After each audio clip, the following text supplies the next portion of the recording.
All right. So here's the paradox nobody warned you about. Research from Microsoft and Carnegie Mellon published in 2025, just last year, tracking 319 knowledge workers across 936 real world AI use examples, found that the heavier a person's reliance on AI, the lower their performance on independent critical thinking tasks. MIT, Harvard, and Wharton found the same pattern. Short-term output improves by 14 to 40%. The underlying thinking quietly declines. Your work looks better. You are getting weaker at doing it.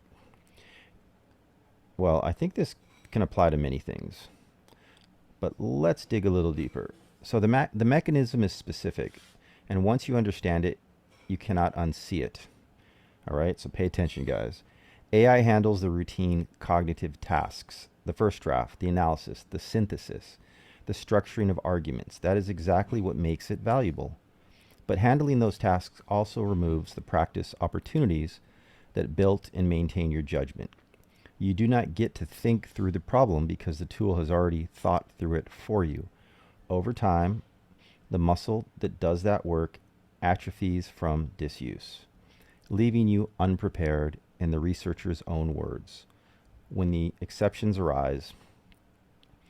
Gartner, watching this play out at an organizational scale, published a 2026, so that would be this year, prediction that 50% of global companies will require AI free skills assessment by the end of the year.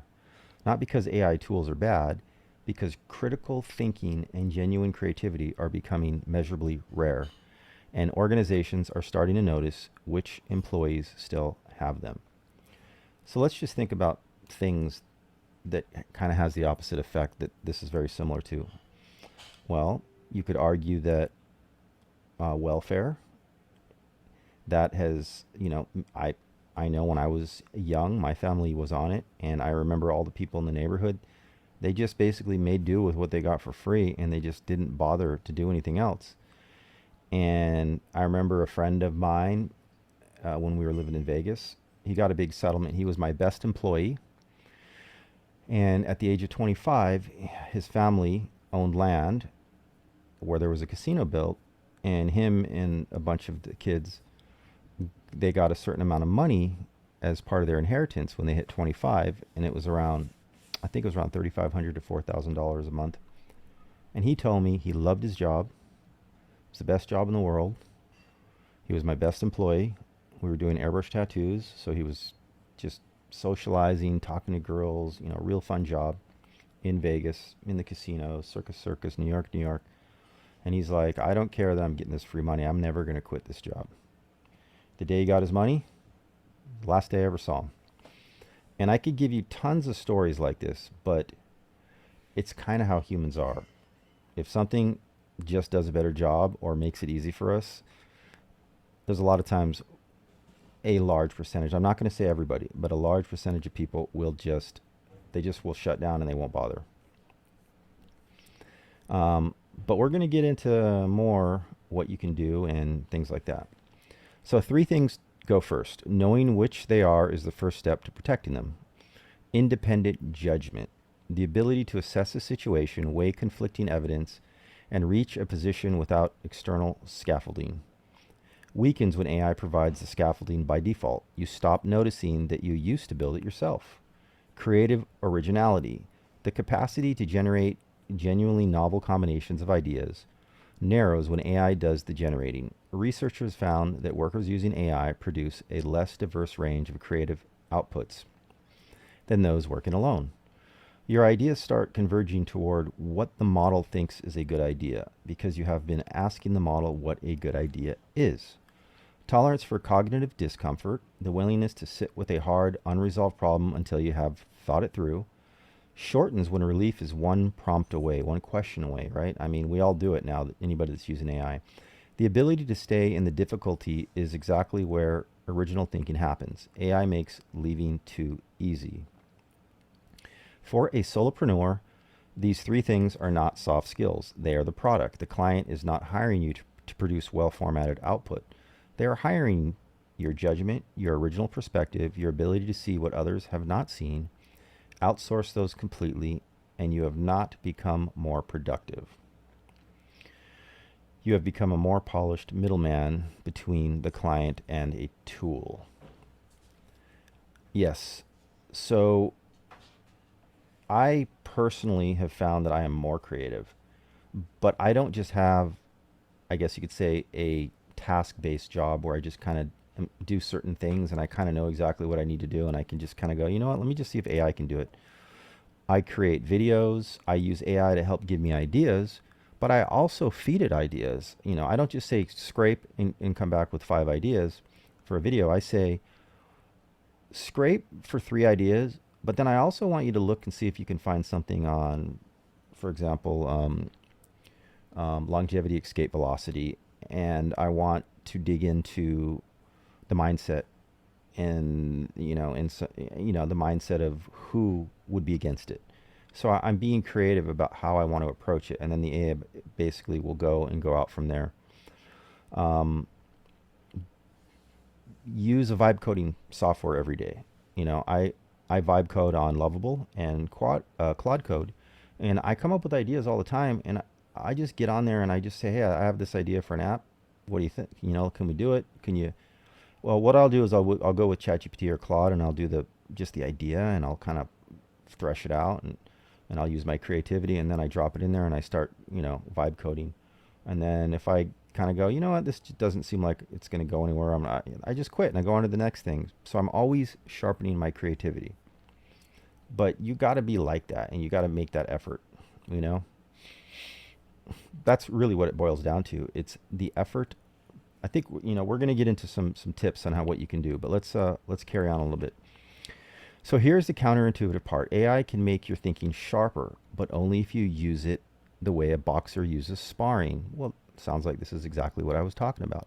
Not the way a student uses a cheat sheet. Technique 1, argue with it.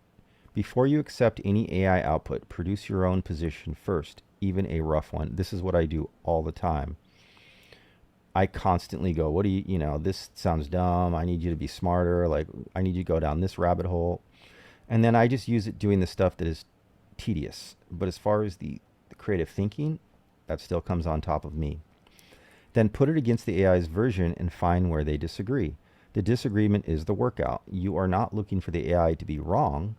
You are looking for where your reasoning diverges from its reasoning and whether you can defend the gap.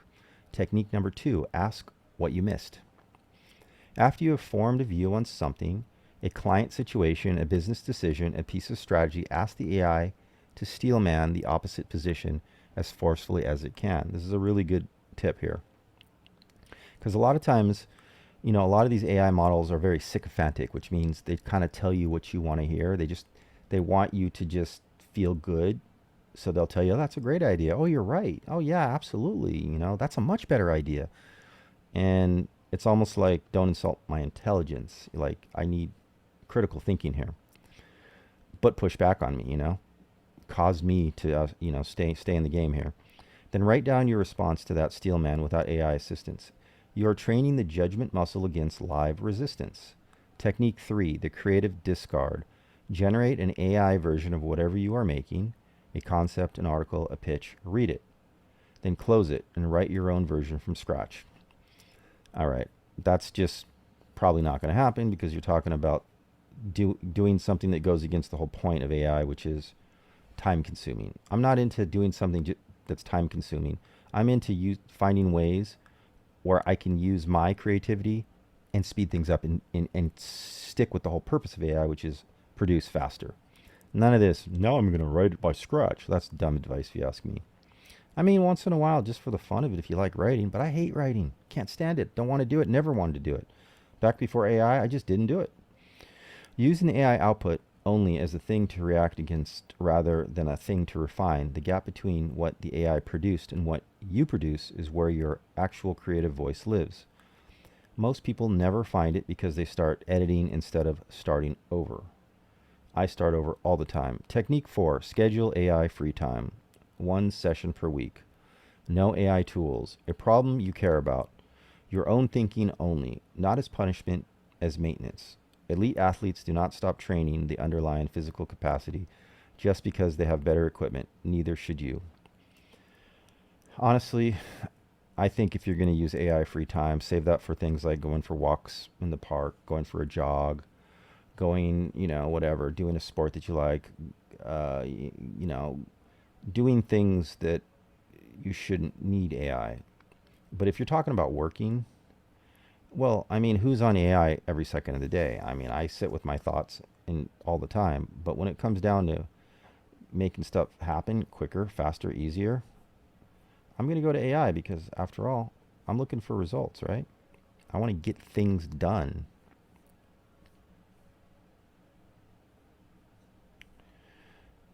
All right.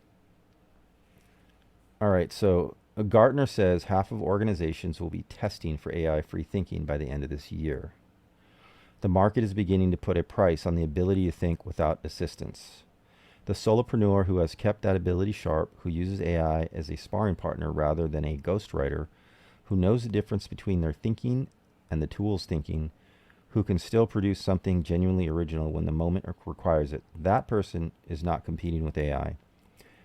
Well, this is kind of dumb because organizations are going to be testing AI free thinking. Well, if you're a solopreneur, you don't have to take any of those stupid tests. That's why you're a solopreneur. You don't have to do any of this hoop jumping that they always want to make you do just for the hell of it. Be a hoop jumper if you're going to be an employee, because that's fine. I mean, I think it's a good thing, but that's kind of like, in my opinion, it doesn't make sense to say that when the whole point is we'd like to talk about solopreneurs here. Okay, let's see. They are competing with everyone who forgot to stay in practice. Your judgment is not a feature, it is the whole product. Train it accordingly. Exactly.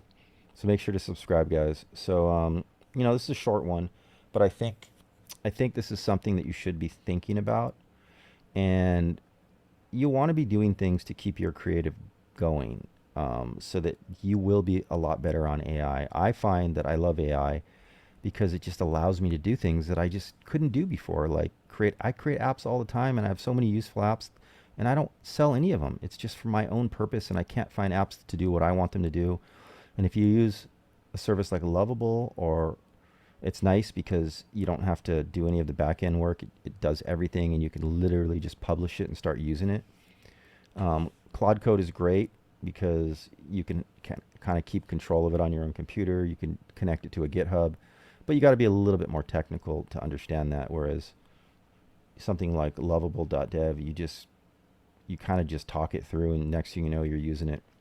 I made this badass Spanish app, and I've turned it into learn Chinese, learn Spanish, and even I turned it into learning Tongan because I have a family member who is dating a Tongan, and I said, hey, maybe I can add that language, and you can start learning that, like just for fun.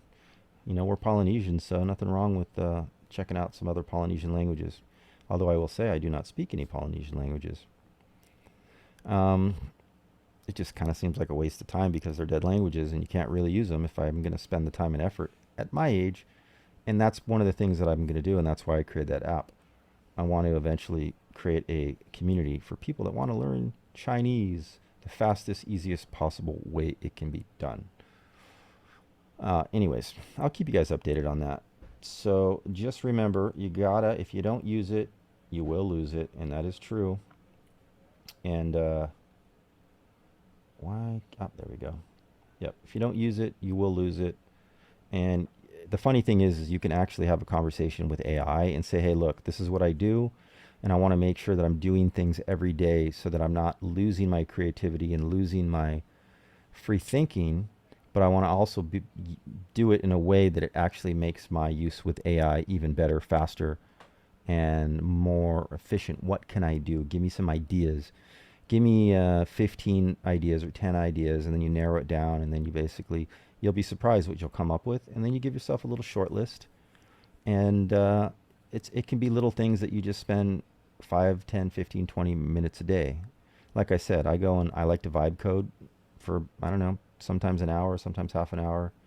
Sometimes I work on one of my apps and I'm just thinking about how can I improve it, what can I add. How can I make it better? And then sometimes I'm just like, oh, I got a new idea.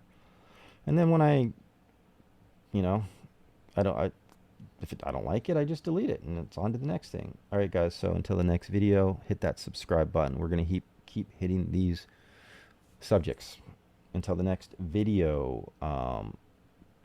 Let's get it.